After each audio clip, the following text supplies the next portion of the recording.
Okay, here's a hot take. A lot of marketers are just creatives who realize they need a better way to pay the bills. They wanted to be authors, but became copywriters. They wanted to be filmmakers, but make their living filming talking head videos. Or they're fine artists who end up spending their days working the tools in Figma. We're often proud of the work we do and even enjoy it, but not many of us think that the commercial work we do might one day, say, earn us an Emmy Award. I actually get the sense that today's guest, Ryan Eckel, is doing exactly the work he wants to be doing. And along the way, he just so happens to have created some award-winning films on behalf of a brand. That brand is maybe one of the best known we've had on the podcast, Dick's Sporting Goods. An absolute retail giant known for their immersive store environments and support for kids in sport. And I'll let Ryan tell that story, but he'll also talk about his incredible run as a marketing leader, starting out at Puma as a speechwriter and working his way up to head of marketing in his nearly 10 years at the brand. He went on to spend more than 7 years in VP roles at Dick's, and then made a bold move to a much smaller brand, spending 5 years as brand president at Tracksmith. Tracksmith is a running apparel brand that's had some real cachet with distance runners and is known for their retro collegiate look, high-quality branded trims, and really human stories about the rituals of running. And today, he's leading marketing at Diadora.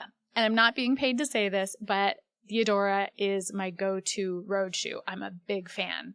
It was fun to hear why Ryan made the choice to join a lesser-known brand that's rooted in Italy and about the future he's helping to create for Diadora. Ryan lives in Pittsburgh, and that's where I reached him when we caught up. Hi, Ryan. So happy to have you here. We're going to dive right in on kind of the sport question. I know you're a runner. You ran cross country at Yale, but you studied biology. While you were at school, did you ever think that this kind of marketing leadership role was the path you were going to take? Nah, not at all. I had a high school cross country coach who was also the biology teacher at the school. And so we got this amazing lesson in exercise physiology. I got really obsessed with the science behind training. How do you get faster?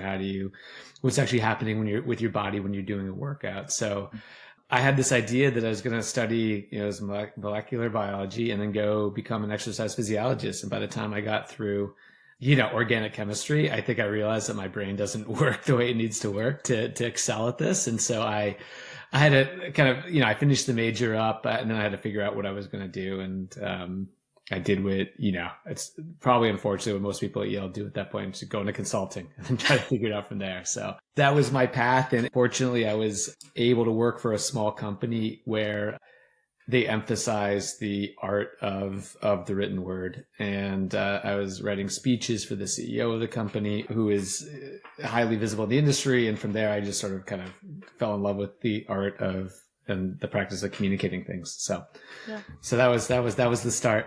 Was marketing even on your radar? No, not at all. Not at all. It wasn't on my radar until I was at Puma. So I went to Puma, was working in strategic planning at Puma. I was also hired to write all of the speeches and do all the corporate comms for the CEO. So I was living in Germany at that point, writing he was a very visible public figure in Germany. He was the youngest CEO of a publicly traded company in German history. So he was, just doing a lot of communications. I was writing his speeches, internal, external, earnings calls, scripts, annual report, all that stuff. And also doing the strategy work at the same time. I loved this intersection of strategy and the communication of that strategy out to the world. So that was where I thought that, marketing could be a path. It was also, at Puma back in those days, marketing was sort of driving the vision around it. And so that was also a very attractive place for me to be, part of the organization for me to be in. So I moved in that direction. Yeah. I mean, writing speeches for a global CEO, that's like a pretty big responsibility for someone that's fairly fresh out of school. Do you think that's just like the privilege of going from Yale into a consulting career? Or how did that transition happen from consulting at a small firm to all of a sudden working for the CEO of Puma? I don't know. So Puma, I was really lucky. Puma, at that point, Puma was giving senior positions to people who were young. I probably diplomatically say they were quite young. So the CMO at that point was, I think he took over the CMO role and he was 27. The CEO was named CEO when he was 30.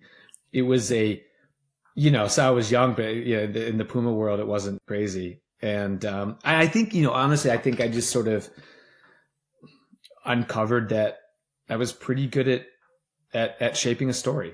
And I think it was okay. It took me a while to figure out what I was talented at. And if I had any talents and that would translate into anything I can make money off of. And being able to craft a story to communicate it, I think was something I was good at. So that may have helped a little bit as well. Yeah. I mean, you ended up spending almost 10 years at Puma and you kind of moved through a whole range of roles there. What do you think drove each of those moves? Like you started in strategic planning, you went into marketing. What guided that path? Yeah. I mean, I think growing up in the strategic planning function, you're looking at the best ways to add value to the business, to grow the business. And I don't know if it's the way kind of my formative years in my career were at a place that was creatively led, or it's just the way that my view of my worldview. But I found that the best way to drive enterprise value, to drive a strategy, is by building a very strong brand. And so I think I've always liked operating and playing in this space sort of between brand and strategy. I think the two, in my head, they're almost the same thing. Yeah. They're separated in most organizations, and in most organizations, the strategy function is maybe more quant oriented than, but I think the way I viewed it was always through this human insights, like qualitative, like storytelling lens. And so for me, kind of finding that space that made sense to me, it's just the way that kind of like, I think sometimes it takes a while to find the thing in your career that you can do where you just like everything all of a sudden becomes clear on how it should all kind of work together. And that was like, that was the area that made sense to my brain. Yeah. It's making the connect that like the strategy is the story and vice versa. And I think those, like you said, kind of can be really separate sometimes, but one deeply, like they're totally dependent on each other. They are. They need to work in lockstep or both sides fall apart. If you have a strategy where the brand isn't supporting it or literally like, saying the kind of marching in line with it, it doesn't work. And then vice versa. If you have a brand that is not at odds with the company strategy, it doesn't work either. So it seems inauthentic to people. So yeah. The two have to go together. It's always been my view. I feel like we could do a whole episode about your time at Puma probably, but that's not specifically what we're here to talk about. So you started your career at this huge global brand, and then you moved away from brand to like one of the biggest retailers in the US, Dick's. And you've taken some very interesting turns from there. I'm a huge fan of Tracksmith, where you spent quite a bit of time. It must have been a huge shift to go from a major retailer like Dick's back to a brand, but at a much smaller scale. What prompted that move to Tracksmith? Yeah, I mean, so at that point, I had been at Dick's for about 8 years, and it was, I mean, there was a 5-year stretch that will probably go, it'll be among the top of my career. I think it was just in terms of being able to do things that I never thought would be able to do. And so, but at that point, I had been at big companies for I guess about 18 years, a long time. And the founder of Tracksmith, Matt Taylor, was a college teammate and a roommate, and somebody who, he worked for me at Puma. Yeah, I knew he wanted to go do this entrepreneurial thing. He was talking about it all the time. I helped him, he was sharing early cracks at naming to me. And so I was weighing in on the early name of the company. I was the first, when the site went live, I placed the first order on the website. And so it was always this thing in the background for me that was like, okay, well, that would be a really fun thing to work on entrepreneurially. And while I was at Dick's watching Matt grow Tracksmith and make it into seeing it go from an idea to a true business was was really cool to watch from the outside. I'm like, okay, I think I'm done watching from the outside. It would be fun to watch this, to help it from the inside. So it was, a lot of it was helping a friend try to grow a brand that I believed in, and felt like I was there from literally the ideation on. So you feel some sort of personal connection to it. That was really appealing. And it felt like the right time in my career. At Dick's, I had done, again, like things that I'd never expected to do in my career. I felt like I don't want to say I checked the box, but I felt like I was in a good place that was ready to kind of move on and do something a little bit more entrepreneurial. Yeah. Great. Well, let's talk about Dick's. You put in a good chunk of time there. What was happening when you got to the brand? So, the Dick's story real quick is Ed Stack, who was when I joined, was the CEO of the company, bought it from his dad, Dick, when it was 2 stores, 2 Army Navy stores in upstate New York. And so Ed really grew. He's not the founder, but had the vision to grow it to what it is today. At that point, they had never really thought of themselves as a brand before. Mm. It was a house of brands and not a branded house. Mm-hmm. They had a new CMO, Lauren Hobart, who had come over from Pepsi with a brand mindset.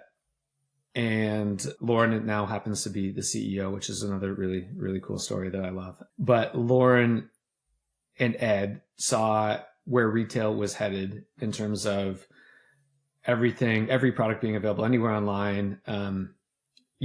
Retailers there was a risk that they were going to become just purely transactional, right? And I think Ed and Lauren had the vision that, okay, well, if we build a brand around this amazing retail operation that we built, that will give us a bit of a moat against everything else that was happening at that point. So you had Amazon was making it was sending a lot of very, very strong signals that they're going to go heavily into sporting goods. They started to acquire rights to sporting events. And so my role was VP of brand. It was a newly created role, and it was to figure out what is the Dick's Sporting Goods brand, how to bring it to life. And, it was amazing. You work, you have a company that essentially was a community driven company since 1948.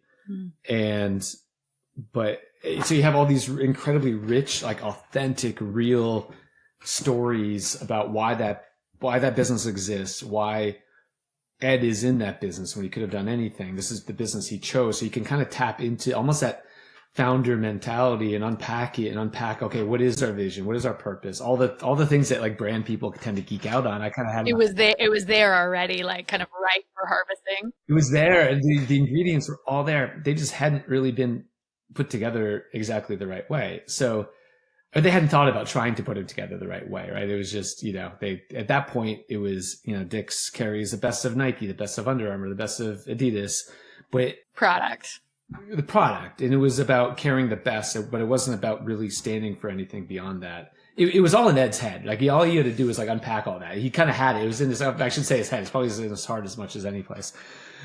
So, my work at that point was trying to understand, the journey the company had been on and try to find a purpose for it. And a branding purpose. Obviously I had like a business purpose that was very, very clear, but an emotional sort of hook. And it was just really fun. It was a newly created role. So nobody really knew what the role was allowed to or not allowed to do. So you could kind of do, I had great air cover from Lauren to go, and she's a brand person, so she got it. So we got to operate without a lot of interference from other people in the organization, which I'm sure anyone who's worked in, as a brand person working in any sort of organization, you probably get an idea of what I'm talking about. But, not everybody gets it when, for example, the company was at that point most of its marketing budget was put into the flyers that go in the newspaper on the weekends, just like price and product. It kind of sounds like a brand person's dream. Like there was no baseline that you had to measure up to. There was no rules that you had to adhere to, but there was a ton of heart that you got to tap into.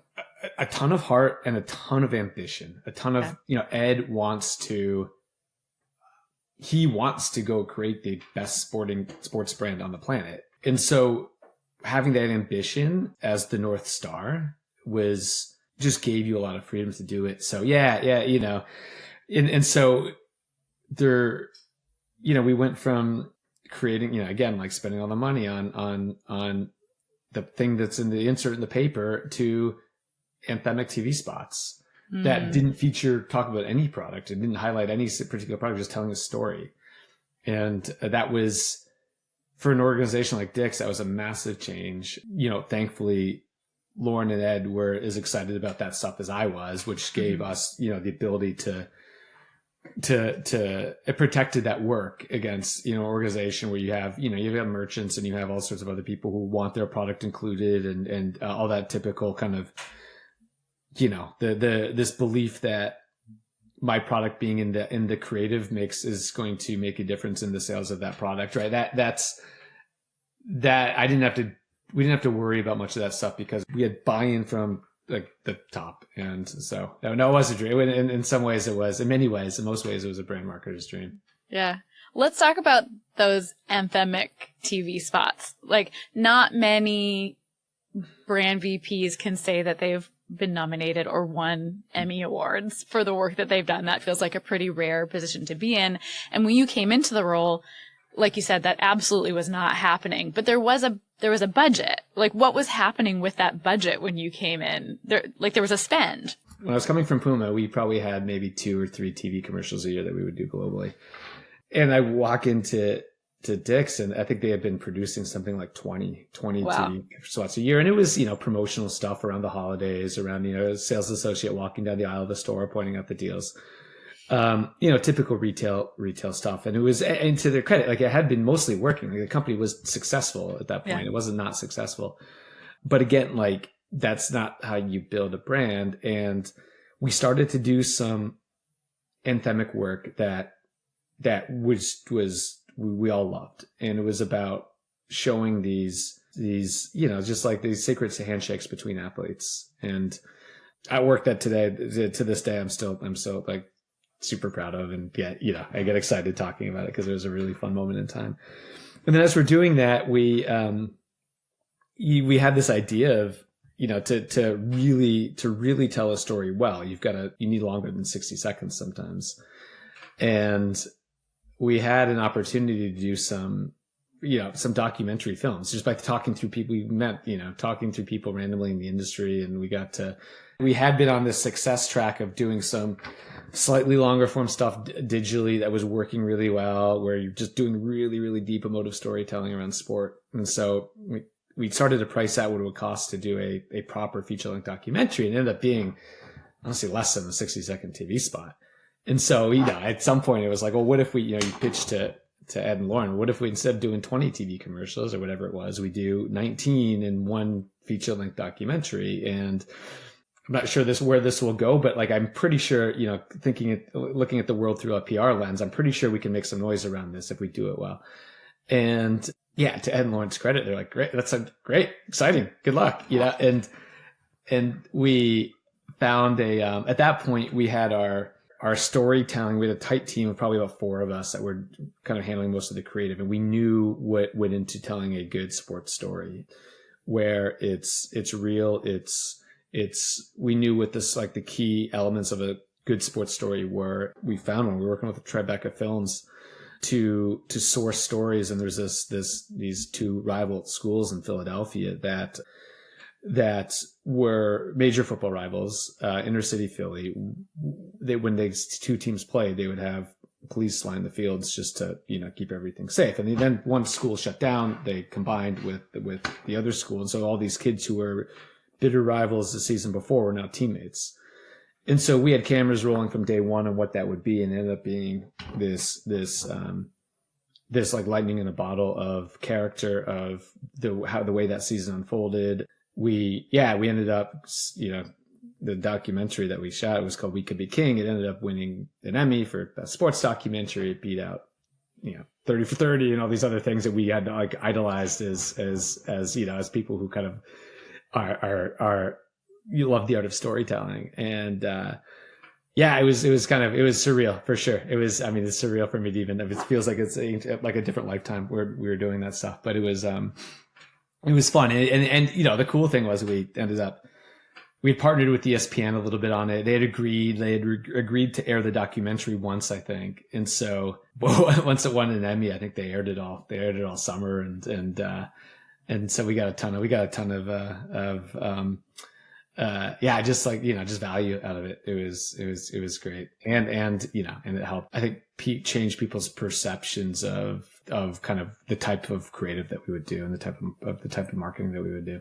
Yeah. Okay, let's backtrack a little bit. Yeah. You have this budget that goes for 20 ads in the year. You take the budget for one of those ads, and that was enough to fund this documentary?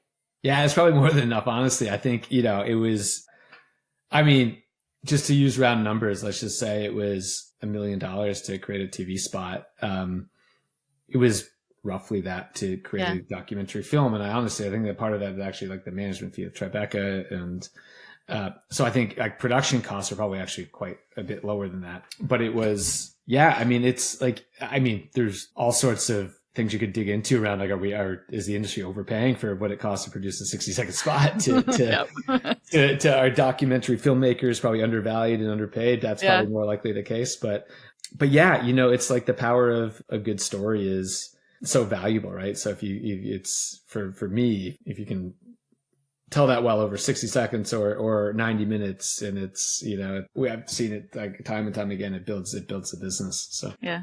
Did you have a vision for distribution? Like ESPN feels like this kind of golden light to go towards. Were you just like, oh, we'll put it on YouTube or we'll put it on our website? Or was it always like, we're going to do this and it's going to go on ESPN or we're not going to do it? No. So we had done some digital shorts that around, one was around Rick and Dick Hoyt, the Boston Marathon, like the father-son team. We had an advertising relationship with ESPN. We sort of saw that we were onto something with this content.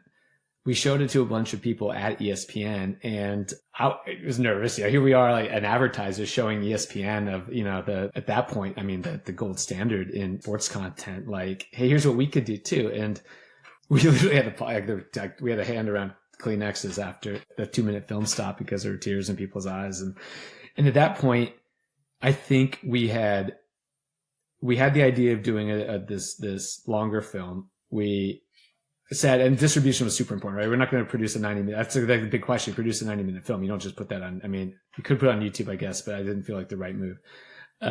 So you need to find distribution. And so ESPN said, well, if you get the blessing of their content team, who is headed by this guy named Connor Shell, we'll let you. Yeah, it's up to Connor is basically what they said. So got to know this guy named Connor Shell, who is a legend in the industry. He helped create 30 for 30 and also he's around my age too. So he's also quite, at that point, I'm not young anymore, but that's when I felt like, I was able to talk to somebody who sort of kind of spoke the same language. And yeah, kind of, they agreed to, as long as we, I think, gave them, I think they would have the right to like see it and then not air it, but Connor was great. I think he was really supportive. And so, yeah, so we, that's what they agreed to do that. And at that point it was, though I think they agreed to air it once. So we said, that's great. If we can get this on TV once, 90 minutes of airtime, it's success. Amazing. Right.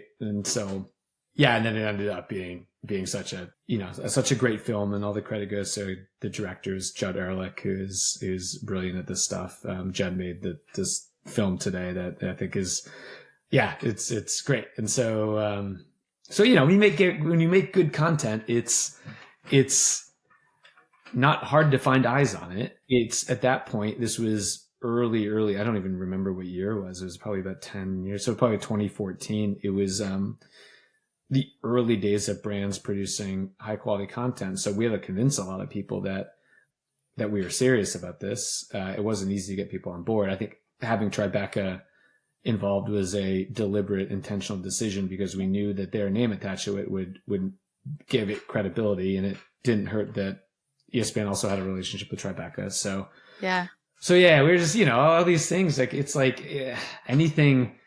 I feel like in my career, anything, whenever you can make something that you're really proud of, that feels like it's breaking new ground, it's always just getting the right people in place and having usually a small group of people who kind of can make these decisions, and they're all in lockstep. And that's kind of what we had at that moment. So it was, no, it was fun.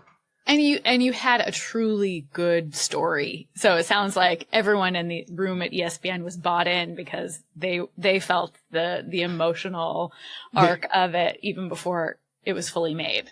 Yeah. I think they trusted us to be able to tell a story. They understood what our storytelling point of view was going to be. We didn't know, this was a documentary it was Verite, so we didn't know what was going to happen. So we had no idea how it was going to turn. But then on top of them, ESPN trusting us from a storytelling point of view, we had this amazing story unfold where this team had not been successful. I don't want to spoil it for anybody who might want to go track it down, but it had not been successful. We thought it would almost be like we assumed that some positives would come out of it, and we'd be able to show two rivals coming together, uniting over sport, showing that sport transcends your other differences. We wanted to show how sports bring people together and use a very extreme example of people coming from being bitter rivals. But then this team and what they went through, and the coach, who was this Coach Dunn, was this larger than life character. You couldn't script a better football coach than this guy. One of the main characters, this really likable guy, ended up going to jail in the middle of it for something that he didn't really do. And so there's all sorts of tension and drama. And yeah, I mean, I just remember being at the screening room in Tribeca after seeing the first cut, and I mean, talk about tears. I didn't want to no, it's one of those moments where you don't want to look at anyone else's face because you're with your small little team. And I think everybody was just absolutely like bawling at the end, the way that the story resolved. So we got lucky with a great story. We repeated it with girls lacrosse, and it was also a really amazing story. We did the same director, same setup with ESPN and Tribeca. The story is super compelling. It got nominated for an Emmy, so it did okay, but it I don't know if it had the same kind of power of character that We Could Be King had. And although I just saw Judd, who's on LinkedIn or something, just posted it as I see New York Times listed as one of the must watch. They had their recap of the previous decade of the most important films of the last decade, and that one made it Keepers of the Game. So wow, so it's cool. Yeah, it's like making things that are both hopefully impacting people, and also we saw that these things would build the business too, which is also the really fulfilling part of it. Yeah. I mean, any documentary film comes with a lot of unpredictability and risk. You mentioned one of the character or one of the people went to jail. Were there any bumps? Like, were there any moments when you're just like, is this going to work? I think the first time through, we had been with the TV stuff we had made, the TV commercials we had made, and longer like digital like mini docs, I call them. We were like on set. We were like, I was there. I was talking to the director every day. Like you're seeing what's happening, and this was different. This was sending a director to Philadelphia for weeks and trusting in the art of the filmmaker and the ability of the filmmaker to understand what you're trying to capture and to do his job of telling the story, and then just like step back, right? And I think. So I don't know if there weren't really production or storyline bumps. There probably were that I'm forgetting now, like 10 years on. But for me, I remember the biggest nervousness was around just that letting go of the actual like daily process and trusting in the vision of the filmmaker. And I'm sure if Judd were on here, he'd probably tell you to say that we gave him some bumps, but for all intents and purposes, like I think, told ourselves is like, look, as long as we're being authentic to the story, sports are at their best when they're showing the deeply human side of it. Like as long as we're doing that, we'll be proud of it, Yeah. And yeah, but there's certainly some risk. But at the end of the day, when you're like, this is a fraction of the marketing budget. That's the nice thing about being at a big company. You can, it's a fraction of the marketing budget. If it works, you're a hero. If it doesn't work, then nobody will probably remember it, So your risk tolerance is a little bit different. Yeah. It sounds like you knew it had the right story elements to serve your purpose. Yeah. Is it possible to codify what those elements are? Like, what is it that makes that perfect brand story arc? So this particular campaign was, or the reason that we did this was to show people, it was in support of our foundation. It was to show people what would happen if sports were eliminated. Mm. And it was all fighting against the elimination of youth sports, they were being defunded at like pretty significantly in 2014. So we wanted to show an extreme example of how important sports can be to people and show it off the field is more important than on the field. But I think that like the lens or the brief that is always within sport is find the element of humanness that's universal, and that'll let it kind of transcend the category of sports, which I think ultimately is what we're kind of hoping to do. So, it's with that story, it was some of the, I guess, stuff that maybe sounds a little bit cliche about sports is people who don't always go around the same, they're not friends. They're enemies, and the sports can bring them together.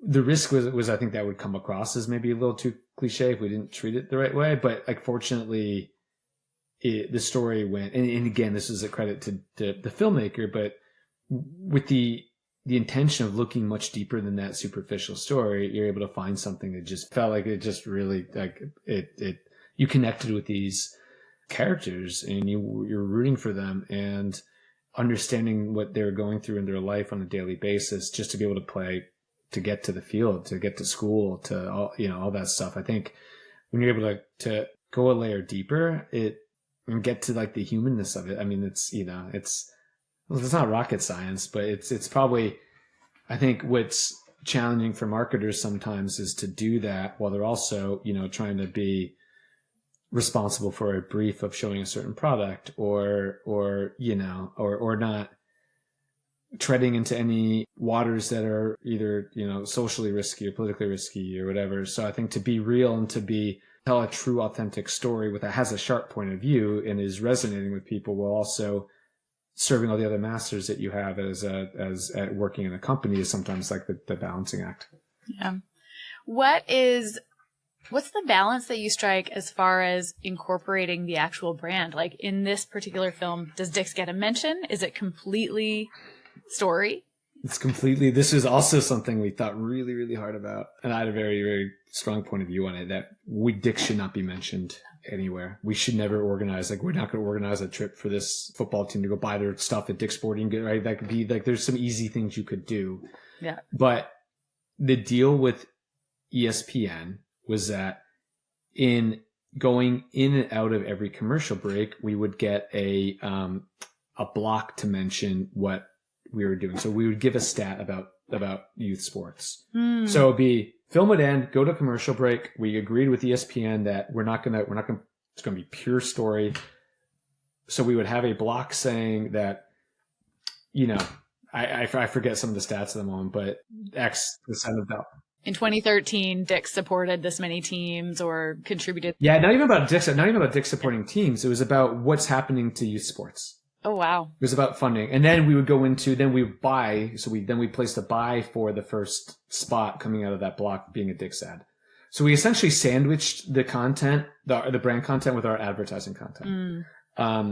We had a producer credit in it. So individually, a couple of us on the team got producer credits, and then we owned the IP to it. So we were able to use it to put on festivals. We used it. We worked with a company to organize grassroots screenings that we would bring kids to. And so we were able to get more than, I think the attribution was something in the beginning we thought a lot about, but I believe we got tons of attribution. Obviously the story of this kind of lives on. And I mean, Dick's I saw it recently. They were celebrating, the 10-year anniversary of this film. So they're still getting some mileage out of it.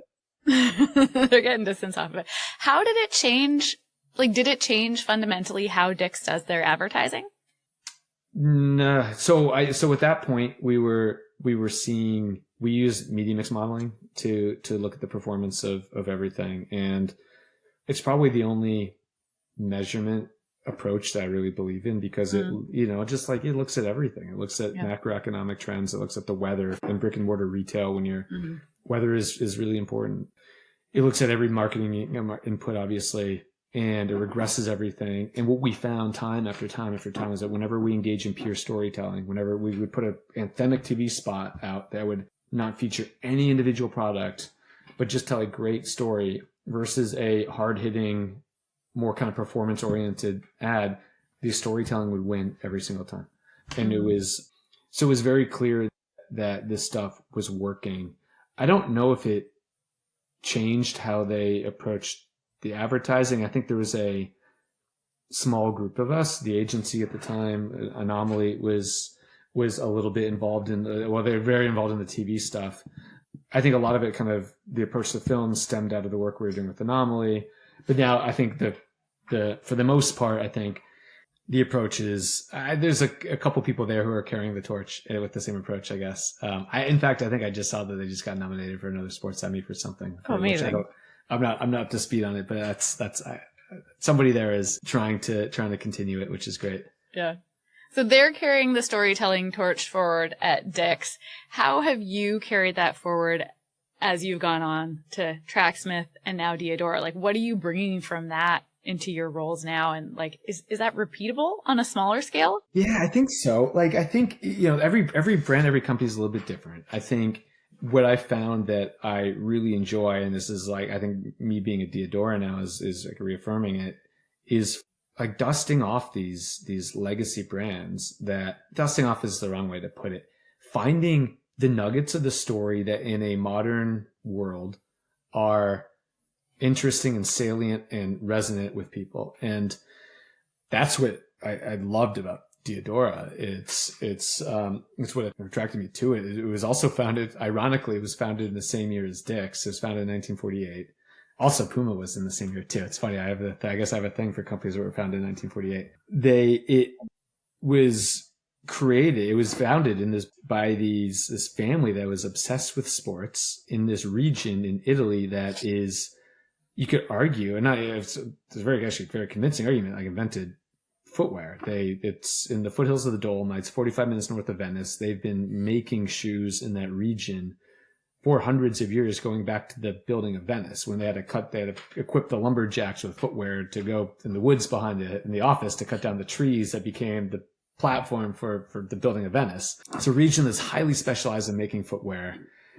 Diadora is a brand that was founded with this passion to serve athletes by people who were obsessed with athletes, and to you could argue to a fault. They would create, production was on site, an athlete would come in and say, hey, this, my heel's bothering me. Can you fix this shoe? And they would say, of course we can. They would stop the production line. They would fix the problem. They would get the athlete back on the field. They'd lose a day of production, but I'm not sure they cared that much. And so they were great. This passion for doing the right thing for athletes is still strong in the company. And they end up signing every athlete they could. They had Roberto Baggio and the Italian national team, and Boris Becker and Bjorn Borg and Jennifer Capriati and Jim Courier. And at some point, these athletes started to win, and they had to pay off the contracts, and it got the company into financial trouble. So it's like somebody said it to, the colleague said it the other day. It's like if you gave the keys of the company to the sports marketing people. But it's like, it's all coming from like this very genuine place to kind of serve athletes the right way. And so the company now is owned by an Italian family who are really bringing that vision of serving athletes and innovation and performance back to like front and center. And so right now we produce things in the headquarters. We're making footwear in headquarters, and the other side of the wall is this state-of-the-art research lab. And so designers sit right outside that. So they're designing a product, they're making it on the production line, they're bringing it to the lab and testing it. They'll go run on the roads around the office. Then they'll go do that again. They'll do it in the same day. Then they'll go tweak it. Then they'll go modify it. That's a great story to tell. Yeah. Like that's incredible. And it's and there's such a humility at the company that I think that it's like, trying to almost say, okay, this is super special what we do. I think they understand that is special, but it's like trying to figure out how to translate that to an American audience who probably doesn't know anything about Diadora. Or if they do, it's not if they're 5 years younger than us. Basically, yeah. You haven't. If you grew up in the 80s and early 90s, you probably knew Diadora somewhat, or if you played soccer, But yeah, we got these sepia tone memories of it from like back in the day. Yeah. But it really went dormant. It did. But it's back in a big way, or it's going to be back in a big way, I think. I mean, it's my favorite running shoe. No, well, thank you. For street. I really, really Thanks. No, it's great. It's cool. It's fun to, it's the thing within the running industry that is an interesting thing that we have to sort of combat is people assume that if you're not Nike or some huge company, you can't make stuff that performs really well. But the other industry that I look at, because Italy's had a lot of success, is the automotive industry. Where nobody questions whether Ferrari can compete with Ford. Nobody questions whether, Ducati can compete with Harley Davidson. There's this way of making products that is with focus, with craftsmanship, with attention to detail and pride and passion, all that stuff, which combined with these manufacturing resources can get you to a product that's better than anything on the market. And that's what the team over the past 9 years has been really like working on, is making product that we won't put out into the market until we're convinced it's the best thing in this category. And that, also like as a marketer, that's a great place. Like we have great product, we have a great story. It's, putting the pieces together, and also in a world that's the challenge now, in a world that's so geared around hype and around influencer and around, I don't know, like trying to kind of find the latest like TikTok trend to kind of ride. It's trying to find the way to tell a slightly deeper story it's like, that's the challenge of it, but it's a fun challenge. Yeah. So you saw the craftsmanship, you saw the story, but to go from, like a couple of massive brands to kind of like a hypey brand like Tracksmith that had some cool credibility. And to Diadora's credit, they were already, like doing great things before you joined, but they really weren't on anyone's radar. Like, what was it that sold you finally on coming over? No, it was that they were doing great things before I joined, but I could see where I could see the value I could add. Like I could see the story in my head, how this could come to life. And I think that's what I was excited about. I think ultimately, we all want to be in places where we're making a really meaningful contribution. And that was a place, Diadora was a brand. I'm like, I think I can make a meaningful contribution here. I think I could help with some of this stuff. I think they had all the pieces, like, it's all the credit to their chairman Enrico and president Enrico and Brian, who's our US CEO, and Claudio, who's our Italy CEO, to have the vision to focus on performance, to focus on innovation, to when they're kind of the world's been saying, be a heritage brand. You guys should just be just go. You've got that. Just like ride that out. It's like, no, this should be a modern brand. This should be a brand that's focused on innovation, that is focused on making superlative product and doing it in a way that's distinctive and ours. And all those pieces are in place. It just took it. It's like I sniff a story here. Like, this is a great brand story. I want to go help put it together the right way. So that was it. It's, and that was the challenge. And that was what appealed to me. Yeah. To the point about heritage, something that I really appreciate about Diadora is you do have some really fun aesthetic nods to the past, but you're like, just keep developing on a tech side of things and moving the brand forward. Yeah. There's for sure, some of the assets that we have in our kind of our arsenal are like this rich history of being in these moments in sports history, being on Bjorn Borg when he won Wimbledon 5 times, like those are they're iconic, right? And they're part of sports history. And I think what we wanted to do is find those moments where are examples of us innovating at that time, and talk about how we talk about this like consistent kind of history of innovation that honestly, again, like most people in the US aren't aware that the brand was ever doing, but it was doing this. Yeah. And so there is the heritage, and there is an aesthetic, and there's like an Italian sort of sensibility to how the brand looks. And I love that. I think it's really the way that Italians create products that have inherent beauty in them as they're kind of solving for function is really, it's a cultural, it's unique to that culture in some ways.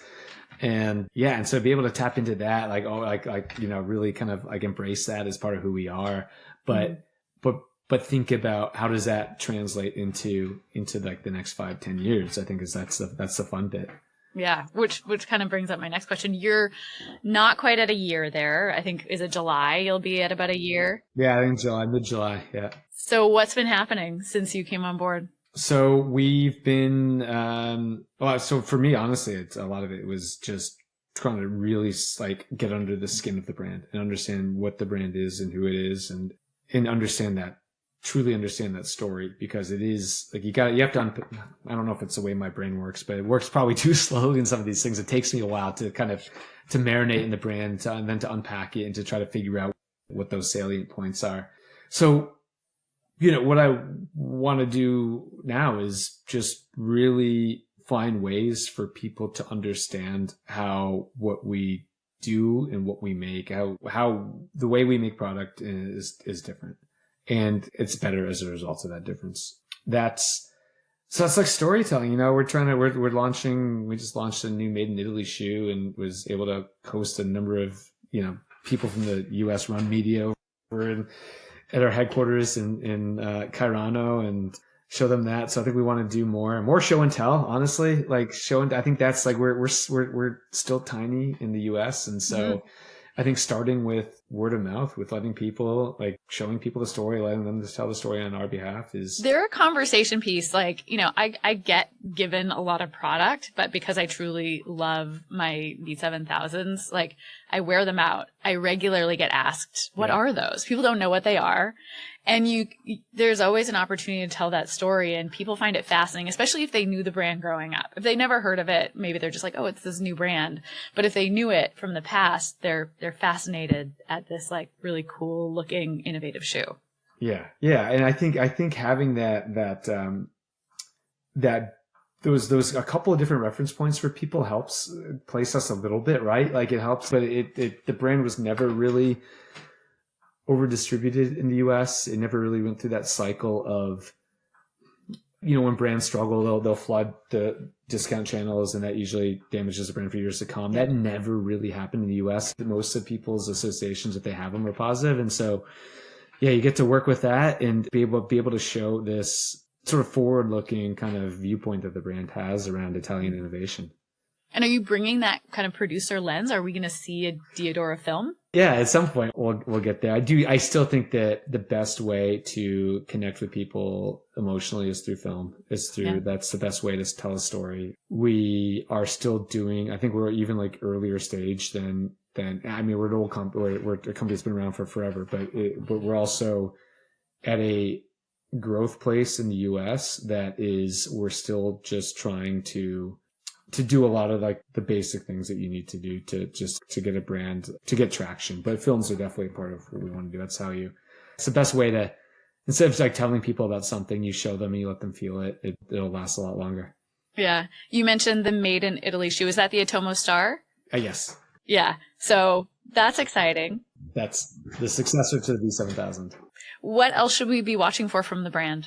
We are going to be doing some, we've had this mission of serving athletes and the brand has this history of serving elite athletes, and we're going to start to push into that space in the US. So in the next, I'm not sure when this comes out, but we may have already announced something by the time it comes out around an elite runner in the US.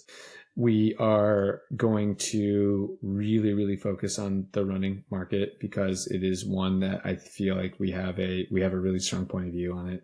But then there's also some great opportunities on the lifestyle side as well. And then we have this tennis business, tennis is going through a thing right now, and we have some great made in Italy tennis product too. So we're, as a brand that is essentially rebooting or has been rebooting, we have to be disciplined and focused. And I think part of the challenge with this brand is there are so many rich stories to tell and so many interesting dimensions of this brand. It's focusing on the ones that are, figuring out how do you sequence that out, and how do you, with limited resources, how do you tell the right stories in the right order, to kind of get the whole thing kind of propped up. What space are you interested in owning in the running space? Like, my world, I'm exposed to a lot of trail and like ultra endurance. It doesn't seem like that's really Diadora's like goal? It seems like you guys are, showing up more maybe in the track and field or the marathon space. Where do you want to have that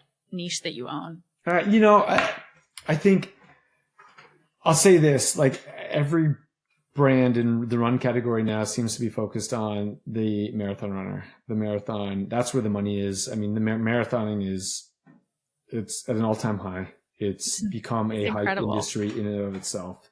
Yeah. You walk down Newbury Street, Boston Marathon weekend, and it's like South by Southwest. It's absolutely insane. I think it's an opportunity to go a different direction for us. I think our brand has a younger tone of voice. There's the opportunity to talk. There's a new generation of runners who are just running because of the love of the sport. They're not into hype culture. They're not into, they just want to go. And there's a resurgence in, I think, US distance running at like the college level and down. I think that's an interesting space for us to look at. I think, there was an era where when I grew up in, mid 90s and you had ads on, I'd be putting Nike ads on my wall because they're speaking to me as a high school runner. Mm-hmm. I don't know that there's a brand who's in that space right now doing that. So I think that's an interesting place for us to explore as well. So I think there's I know that when everybody in the industry moves to is chasing the same target, there's other places to go to look. Yeah. And I think as a small brand for us, we don't have to be everywhere. We can own a niche. We could grow. We could build authenticity there and grow. And I think that's what we'll do. But yeah, I don't want to say too much because we're still working. We're working through it. No, but that's what I'm thinking about right now. We'll be keeping an eye out for that. A couple more questions for you, Ryan. Who do you keep an eye on as far as sources of inspiration? Like who's getting your attention right now? No, that's a great question. I get on a personal level, I guess, in terms of like how I apply like inspiration professionally, I get inspired by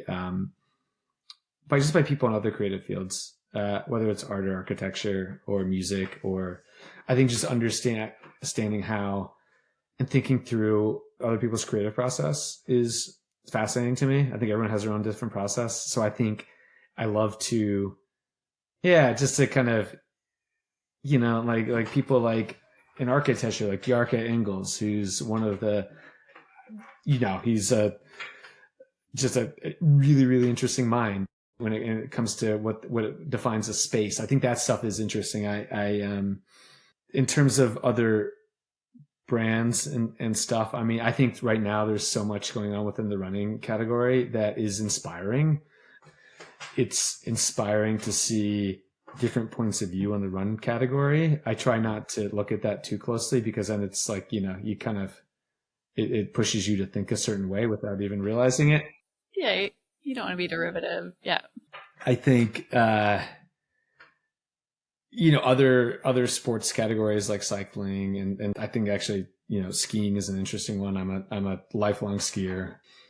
I think the way that industry speaks is there's a lot to learn about what they've done right around customization of products, around creating interesting customer experiences. I think there's a lot that they've done that industry hasn't done great at the resort side of it, but I think it's, I don't know. I think like trying to, those are probably a little close to kind of the run category and sports in general, but I think also looking further afield is something I try to do too, because you never know where you get an idea from. I was